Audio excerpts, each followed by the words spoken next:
Você já sentiu que os planos de Deus são grandes demais para você? Eu percebi isso depois que estive em uma fazenda aqui nos Estados Unidos. Tudo lá era enorme. Brinquedos, o cavalo, a vida parecendo maior do que eu imaginava. E foi ali que eu entendi 3 pontos essenciais para viver os planos maiores de Deus. Muitas vezes nós queremos que grandes coisas aconteçam em nossa vida, mas nós não estamos preparadas para isso. O tamanho, a altura, a força do que Deus planeja nos assusta. Olhando para Sofia enfrentando o escorregador gigante, percebi que vencer o medo é o primeiro passo para viver os planos maiores de Deus. Vencer o medo de entrar em lugares que você acha que você não merecia. Vencer o medo de você ir em lugares que você nunca teria condições de ir sozinha, mas que o Senhor preparou pessoas para te levar lá. Vencer o medo de você fazer coisas que você jamais imaginaria que faria, mas que o Senhor te coloca para fazer e você precisa enfrentar. Você precisa enfrentar os obstáculos para vencer a chegada naqueles planos tão magníficos que estão te esperando logo ali. Só basta vencer o medo de fracassar, o medo de achar que é insuficiente a força que Deus colocou em você. Vencer o medo da perfeição, porque você vai encontrar sim muitos defeitos às vezes naquilo que você faz durante o caminho, mas o Senhor não está buscando um fazer perfeito, mas pessoas dispostas a enfrentar o medo e fazer mesmo sendo imperfeito. O segundo ponto para nós vivermos os planos de Deus é parar de tentar controlar tudo. O medo muitas vezes nos faz segurar as rédeas da vida, mas Deus quer que confiemos nele. Assim como eu dirigia o carro com a Sofia e eu precisava entregar o controle ali para ela, para que ela controlasse o carro na direção que ele ia, nós precisamos entregar nossos planos, os nossos sonhos, os nossos receios para Deus. Me lembro ainda como ontem, quando nós nos casamos e eu comecei a ter um relacionamento muito íntimo com Deus. Nos nossos primeiros anos de casado, foi uma busca intensa por Deus, porque eu queria viver diferente, eu queria ser uma pessoa diferente. E ali, naquela intensidade, o Senhor começou a falar coisas para mim do que eu estou vivendo hoje, 10 anos depois. E era insano pensar naquilo que Deus começou a projetar no meu coração, nos tempos de oração, no tempo de palavra, que era que nós iríamos morar aqui nos Estados Unidos.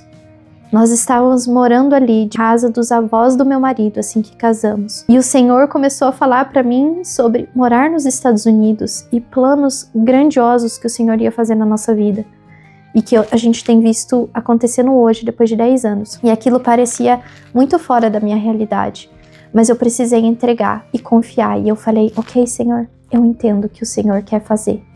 E eu confio que esse é o melhor para nós. Não era o melhor no sentido de riqueza.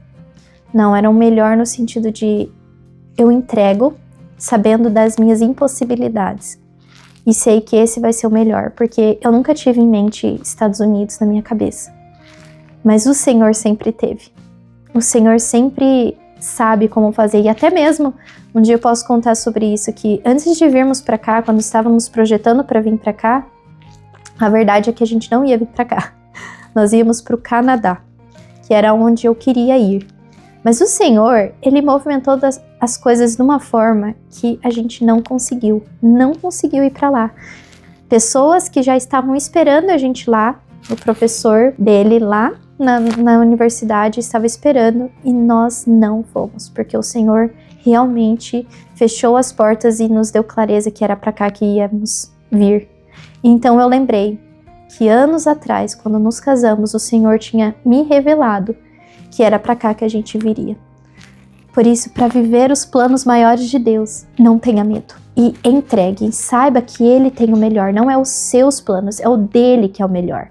E por isso eu vou entrar no terceiro ponto de como viver os planos de Deus. Esse terceiro ponto é crucial para a sua vida, assim como os 2 anteriores, que é se esforçar. Ter os planos maiores de Deus exige ação, exige estratégia, e exige perseverança. Nós precisamos agir com sabedoria, prudência e fé. Deus honra o esforço que vem da confiança nele. Nós precisamos se esforçar. Nós precisamos lutar contra o pecado. Nós precisamos lutar contra o comodismo, buscar uma vida com relacionamento com Deus, buscar a vida no secreto, mas também se esforçar. Então saiba que naquilo que Deus quer fazer na sua vida, você precisa sim não ter medo, você precisa sim entregar para Ele, mas você também precisa entender o que Ele te falou e saber o que Deus quer que eu faça com isso, o que Deus quer me mostrar para que eu faça. Porque Jesus sabia o que era o plano de Deus para Ele fazer aqui na terra, morrer numa cruz por nós. Ele sabia o que Ele tinha que fazer. Só que Ele se esforçou, Ele não ficou parado desde que Ele nasceu até a morte dele na cruz, parado sem fazer nada. Houve um preparo, houve um esforço dele. Um esforço de ir por várias cidades pregando a palavra. Houve um esforço dele em preparar os discípulos, em ser um exemplo para aqueles discípulos que estavam caminhando com ele. Então entenda que o plano de Deus é muito maior que o seu, mas que muitas vezes antes de você chegar naquele plano que Deus já mostrou para você, você precisa se esforçar antes. Você precisa quebrar a barreira do controle, de querer controlar as coisas e estar atento a ouvir a voz de Deus, porque quando você chegar lá no plano de Deus, aquele destino final, ou o destino que o Senhor já preparou para você antes mesmo de você ter sido fecundado na barriga da sua mãe, você precisa estar atento a saber discernir a voz de Deus para você entregar o controle para Ele e não querer tomar tudo as rédeas da sua vida, e para que você possa ir vencendo os medos dia após dia até você entrar nesse plano perfeito dele. Por isso, vencer o medo, entregar o controle e se esforçar são os 3 pontos essenciais para qualquer pessoa saber como viver os planos de Deus. E lembre-se que tudo é grande, porque Ele é grande e Ele nos prepara para cada passo. Você gostou desse vídeo? Se você entendeu como viver os planos de Deus, compartilha com mais pessoas ao seu redor que podem estar confusas a como viver os planos de Deus também. E fica ligadinho que no próximo vídeo aqui dessa série da Fazenda, nós vamos falar sobre a colheita. Na terceira, todas as partes vão se conectar. Te vejo em breve.